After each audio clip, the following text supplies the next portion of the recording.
This week we entered the arena of politics with the Ides of March, and we previewed the highly anticipated blockbuster, The Avengers. All before a battle to decide the greatest superhero movie ever.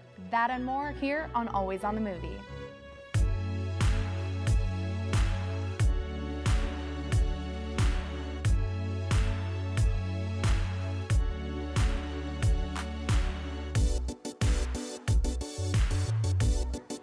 Welcome back, movie fans. I'm Troy Carpenter. And I'm Veronica Miracle. Coming up, catch the scoop on our celebrity news. But first, Troy, tell them about what we watched this weekend. Sure thing. Presidential politics is rough business, as young Stephen Myers, played by Ryan Gosling, quickly finds out in this political thriller. When the presidential campaign Myers is heading starts to go downhill, he quickly gets a crash course in dirty politics. So how much bribery, backstabbing, and blackmail goes on in the political arena? Let's find out with a look at the Ides of March. I've worked on more campaigns than most people have by the time they're 40. He's the only one that's going to actually make a difference in people's lives. You got the best media mind in the country. All the reporters love you. If your boy wins, you get a job in the White House. He loses, you're back at a consulting firm. I want you to work for us. I don't have to play dirty anymore. I got Morris. Today marks the beginning of a fight between two sets of ideals. Dignity matters. You were off the campaign, but you thought it was important to fix things. Integrity matters. Our future depends on it. Steven, don't do this. I'll do or say anything if I believe in it, but I have to believe in the cause. So Veronica, did this movie get you pumped for politics? With the presidential election just a year away, this couldn't have been more relevant. And don't you agree? I definitely agree. It was definitely eye-opening to see how much the media affects a political campaign. And someone's reputation. Yeah, one slip and it's in the papers and it's over. Well, and I was on the edge of my seat the entire time. It was suspenseful, even though it was about politics, which I thought was fascinating. This is true, but the drama was really what brought the heat. Exactly. It definitely made the film. It took a film and it gave it zest, and it could have been boring without it. It could have been so boring, but it took it to the extra mile. I definitely recommend it to anyone. Okay, from drama on the campaign trail to drama in Hollywood, let's send it over to Jaleesa for the latest celebrity scoop. Hey movie fanatics, it's Jaleesa, and it's been a long 2 weeks since you saw me last, but even longer since we saw the hysterical Larry, Moe, and Curly. But no worries, the Three Stooges are coming back this April. The cast includes Will and Grace's Sean Haynes, Chris Diamantopoulos, and Mad TV's Will Sasso. Make sure you check it out because I know it'll be funny. Another upcoming release is being celebrated as a brand new Men in Black video game will be released alongside the movie. This up-to-date version will extend on the history of the series and will feature action-packed, edge-of-your-seat excitement against brand new enemies. Both the film and the game are expected to be released this spring. What do you think about that, Veronica?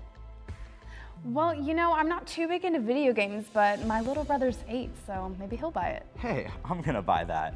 Well, we're gonna take a short break. But before we do, let's see if you can place this movie quote. Take it away, Troy. If promises were crackers, my daughter would be fat. Do you think you know where that movie quote is from? Stay tuned for the answer here on Always on the Movie. Okay, Troy, what's your best guess? Is it Human Centipede 2? I think you couldn't be more wrong. It's actually Mr. Ditkovich from the popular super sequel, Spider-Man 2. Okay. Moving to a less popular super film, let's see what Colby and Anna have for us with their DVD review. Thanks, Troy. Here with your latest DVD reviews. I'm Colby Nelson. And I'm Anna Bliven. This week, Colby and I watched The Green Lantern. It's about a test pilot who is granted a mystical green ring that gives him otherworldly powers with the goal of keeping intergalactic peace. Yeah, no pressure. Take a look at Green Lantern.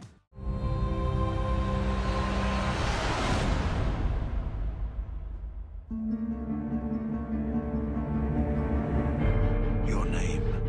Hal Jordan. The ring chose you. Take it. So, this is the chosen human.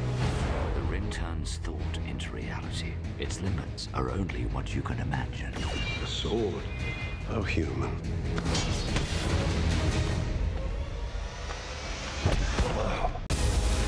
Brightest day, blackest night. No evil shall escape my sight. Let those who worship evil's might beware my power. Green Lantern's light! All right, Colby, did you hate this as much as I did? You know, and I never thought I'd ever agree with you more in my entire life. This movie was awful. It was a freaking joke. They tried to put like 3 plots into one movie. I hated it.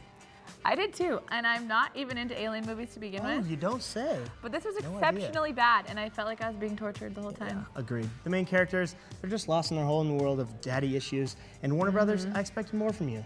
I expected more from Ryan Reynolds and Blake Lively. They're great. They're always in great movies. Good-looking people. Made a huge mistake of doing this. I had no idea what was happening the entire time. Absolutely. Even the Green Lantern is a complex comic book, and it's ridiculous that they even thought they could put it into a movie that people would actually understand. I know, and the costumes, the acting, the special effects were so cheesy. Maybe if I was a 6-year-old boy, I would like it. Yeah, and I don't even know if I would watch that if I was 6. Hey, you guys should really not see this, including you, Jaleesa. Thanks, Kobe. Even though Ryan Reynolds is super cute, I think I'm gonna pass on that one. Moving to a movie I'd gladly watch again, the Titanic is being re-released in 3D for theaters this spring.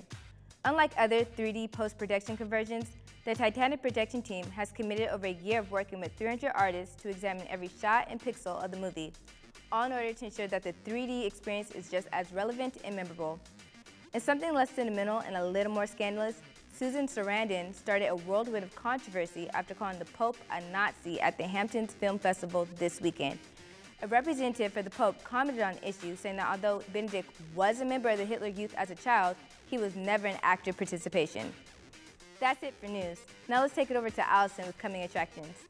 Thanks, Jaleesa. I'm Allison Groth with Coming Attractions. This week, I'm showing you The Avengers. This is the ultimate comic book movie, bringing together characters such as Iron Man, Captain America, and the Incredible Hulk to save the Earth from destruction.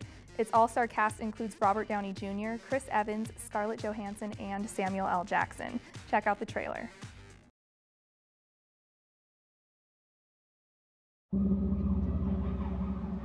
You were made to be ruled. In the end, it'll be every man for himself.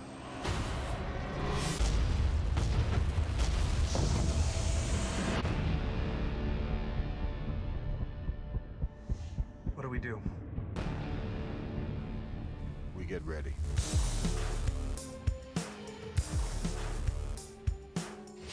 There was an idea to bring together a group of remarkable people.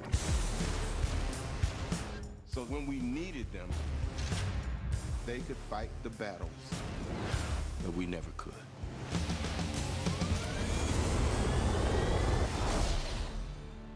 Gentlemen, what are you prepared to do? No offense, but I don't play well with others. Big man in a suit of armor. Take that away, what are you? Genius, billionaire, playboy, philanthropist.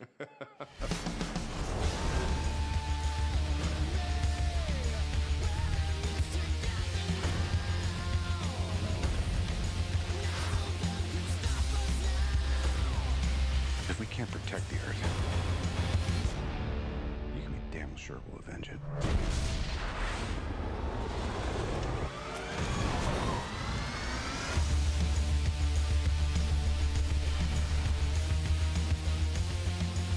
Dr. Banner, your work is unparalleled, and I'm a huge fan of the way you lose control and turn into an enormous green rage monster. Thanks. The Avengers hits theaters May 2012. I think this movie is going to be pretty good. The cast includes Academy Award-nominated actors, and the characters included in the story are iconic superheroes. The special effects look amazing, and I'm excited to see how the characters act together as a team. I just hope the plot has something to offer that differs from all of the other superhero movies. The Save the World storyline has been done a lot, and I hope writers have found a unique way to approach it. Moving from superheroes working together to superheroes battling it out, let's see what Patrick has for us in Theater Throwdown. Thanks, Allison. I'm Patrick Groves, and look, it's a bird. No, it's a plane. It's Theater Throwdown. Ladies and gentlemen, superhero movies have been on the rise since Spider-Man revived the craze back in 2001. With great summer superhero movies as our inspiration, the Always on the Movie crew decided to get a little bit super. Troy and Veronica checked out the superheroes of politics, Colby and Anna suffered through the Green Lantern, and even Allison showed us the awesome new Avengers trailer. What's our contribution going to be here at Theater Throwdown? Well, it's simple. Tonight's debate, will be the best superhero movie ever made.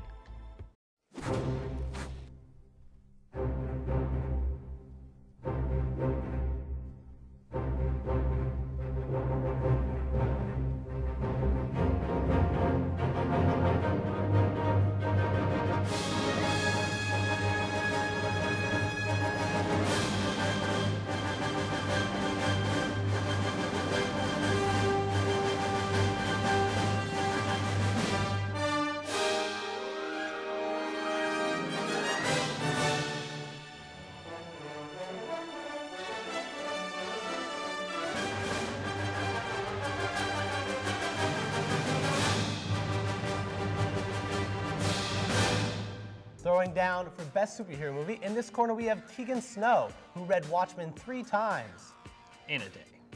Intense. And over here we have Joe Carreras, who we brought out from behind the scenes. He actually cried when Superman died in the comics. I was 7. No excuse. Keegan, I don't think you're gonna have much difficulty, and you're up first. Watchmen, based on the graphic novel, is the best superhero movie ever made because it breaks down the stereotype of the superhero movie. It follows a group of superheroes through over 30 years of interchanging members and following the ups and downs of their perception by the public eye and how they feel about them. And eventually they rise and fall and rise again to save the day. All right, Joe, let your superpower show. It's your turn. Let's take a little trip back in time to 1978, shall we? The posters read, "You'll believe a man can fly." And this was the start of something special. The first serious superhero movie, and of course, the best, Superman the movie. Casting Marlon Brando and Gene Hackman lent the movie immediate credibility, which was only sweetened by the unknown actor Christopher Reeve's performance as the Man of Steel. From the opening sequence deep in space, to the wheat fields of Kansas, all the way to the bustling city of Metropolis, Superman the movie is an adventure that even the CG of today can't match. All these factors make Superman not only the best hero, but the best superhero movie of all time. All right, it's time for our 1-minute free-for-all. Superhero Theater Throwdown. All right, Watchmen, absolutely fantastic, but it's not as iconic as a hero like Superman. Well, Superman, the movie was just really uninteresting. Like the lighting and stuff, it just looked like every other studio movie from the area. When Watchmen, every scene has a different lighting scheme, different color temperature, different like feel of every scene. I'll admit it that it's a little dated because it was made in 1978, but nominated for 4 Oscars and won 1 for Best Special Effects. So in its day, special effects were superb. And also made $300 million at the box office worldwide. Watchmen was kind of a box office disappointment. Watchmen still made about $285, so it only was down by about 15 million. Yes, but I gave you what it made in 1978, not the adjusted inflation number. It made much more worldwide than The Watchmen did. And also, Chris Reeve's performance, absolutely fantastic. You know, wearing glasses, being Clark Kent and Superman, total dichotomy of a character, and not to mention the score. All right, Joe, I had to break it up. You came prepared. I mean, you must have read up on this and just studied like it was an exam. You know, I love Watchmen, great visuals, but Joe, I mean, it was just a landslide. Let's just say he laser beamed you totally with his eyes. I'm sorry, Joe, you win, and you get to read the Watchmen graphic novel and also Superman action figure. Excellent. Like that. All I have to say, though, is don't mess with the S. Well, with that, back to you, Troy and Veronica. Nice shirt, Joe. Sadly, movie fans, that's all for us this week. Hopefully, you got your fill of film, but if not, check us out every weekday at 9 p.m. right here on Cable 8. Also, be sure to check out our Facebook page, where you can vote on which movies we'll be reviewing in our next episode. Thanks for tuning in to Always on the Movie.